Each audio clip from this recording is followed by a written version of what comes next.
So my name is Paul Botto. I've been flying helicopters for about 11 years.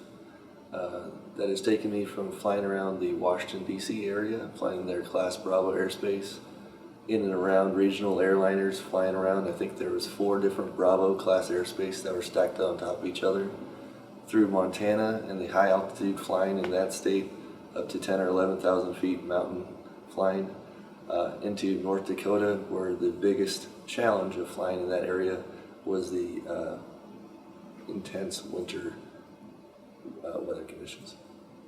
What is the most common kind of air emergency that happens when you're flying in a helicopter? From what we've seen, they're usually either chip detectors or they're bird strikes. Chip detectors happen when small particulates of metal are floating around your oil systems. That can either be just a natural byproduct of metal components rubbing on each other, or it could be systemic of a significant or critical component slowly falling apart. Either way, you have to deal with it accordingly to the system that's identified, and that usually means you have to plan for that system failing on you. It could be a tail rotor, gearbox, it could be an engine, it could be a transmission. The second one, bird strikes, is just a natural thing that happens from flying low to the ground where helicopters love to fly. Most of my bird strikes have happened at 50 feet to 100 feet. None of them significant, but you always have to wonder what that bird hit and what component it possibly affected.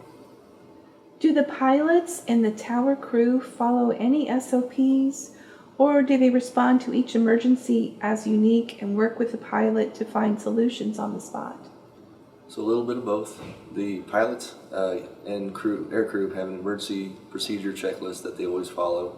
For the chip light, for instance, they go through the checklist according to that system that's affected.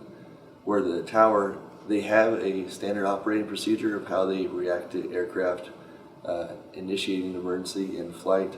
No matter what, though, they will coordinate with the crash fire rescue on the ground, and they will also deconflict that aircraft with any other aircraft flying in the airspace, so they immediately have the priority. So as an air advisor, how did you train aviation personnel to prepare for air emergencies?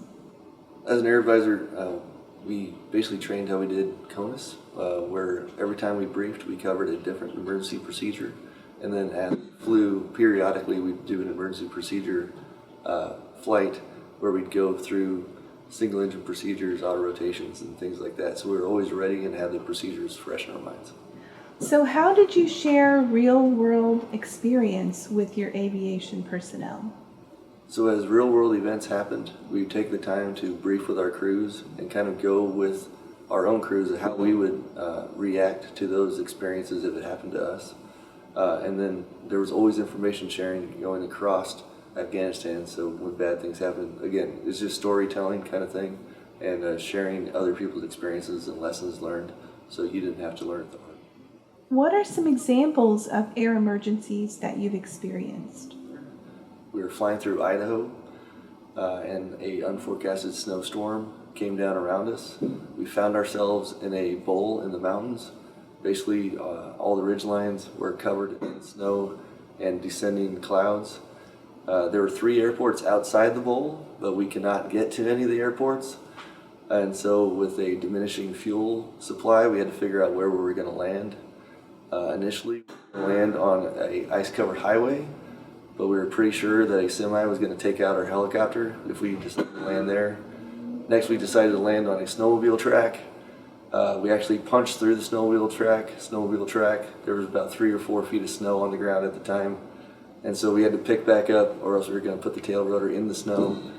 And so then we ended up by landing in a nice gentleman's driveway who had freshly plowed his driveway.